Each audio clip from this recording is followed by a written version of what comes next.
Israeli PM ने बीते रविवार को लेबनान में पेजर हमले की जिम्मेदारी ली। ये वही मामला था जिसने हिजबुल्लाह लड़ाकों में दहशत ला दी थी।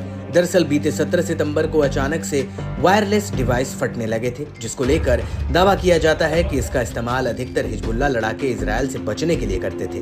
पेजर ब्लास्ट से 30 लोगों की मौत हुई थी, जबकि 3000 से ज्यादा लोग घायल हुए थे। हिजबुल्लाह ने इसके पीछे इजरायल का हाथ माना था। इसके 2 महीने बाद आखिरकार इजरायली पीएम ने इसकी जिम्मेदारी ली। नेतन्याहू के कबूलनामे के 24 घंटे के भीतर ही हिजबुल्लाह ने पेजर हमले का बदला लेना शुरू कर दिया। नेतन्याहू के खुलासे से एक बौखलाए हिजबुल्लाह ने उत्तरी इजरायल पर एक साथ करीब 50 रॉकेट लॉन्चर से हमला किया। अपने शीर्ष नेतृत्व को खोने के बाद हिजबुल्लाह रुकने का नाम नहीं ले रहा है। हिजबुल्लाह ने एक बार फिर इजरायल पर बड़ा हमला किया है। लेबनान की ओर से हुई रॉकेटों की बौछार से इजरायल में हड़कंप मच गया।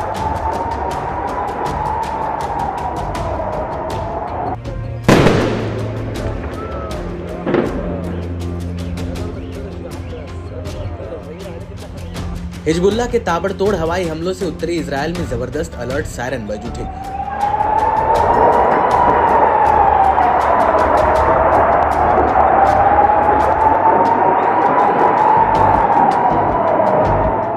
उत्तरी इजरायल की बस्तियों में वापस लौटे लोग जान बचाकर बॉम्ब शेल्टर्स में भागते दिखे। डर और खौफ के साए में जी रहे इजरायलियों के लिए सोमवार किसी बुरे सपने से कम नहीं था, जहां हिजबुल्लाह के एक के बाद एक 50 से ज्यादा रॉकेटों ने जमकर कोहराम मचाया। इससे अलग अलग इलाकों में भारी भरकम नुकसान की आशंका जताई जाने लगी है। इजरायली सुरक्षा बलों ने भी हिजबुल्लाह के हमलों की पुष्टि की है। आईडीएफ ने कहा कि उत्तरी इजरायल के गलील में हिजबुल्लाह की तरफ से करीब 50 रॉकेट लॉन्च किए गए, जिनमें से कुछ को इजरायल के एयर डिफेंस सिस्टम आयरन डोम ने हवा में ही रोक दिया। हमला होते ही उत्तरी इजरायल में इमरजेंसी सायरन बज उठा। आईडीएफ के बयान से इतना साफ है कि कई रॉकेटों को आयरन डोम को भी रोकने में विफल रहा,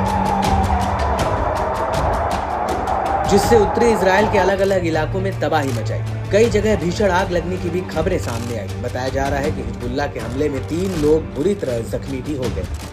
टाइम्स ऑफ इजरायल की रिपोर्ट की माने तो हिजबुल्लाह ने 50 रॉकेटों के हमले की जिम्मेदारी ली है।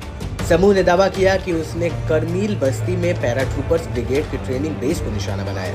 इस रॉकेट हमले के दौरान छर्रे गिरने से लोग हताहत हुए हैं, जिनका अस्पताल में इलाज चल रहा है। बताया गया कि कारमील इलाके में आसपास के शहरों के रॉकेट हमले का असर देखा गया। इसके अलावा हिजबुल्लाह ने इजरायल पर मिसाइल हमलों से भी जोरदार ऑपरेशन चलाने का दावा किया। समूह ने बताया कि इजरायल की मिलिट्री साइटों, बस्तियों और हवाई ठिकानों को निशाना बनाया गया। हमले आधी रात को शुरू हुए, जिससे गैलीली क्षेत्र समेत उत्तरी इजरायल में दहशत फैल गई।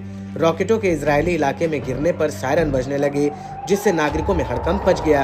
अक्का के पास श्रागा बेस जैसे सैन्य ठिकानों को भारी नुकसान पहुंचा है। कई शहरों में हताहतों की खबरें भी हैं।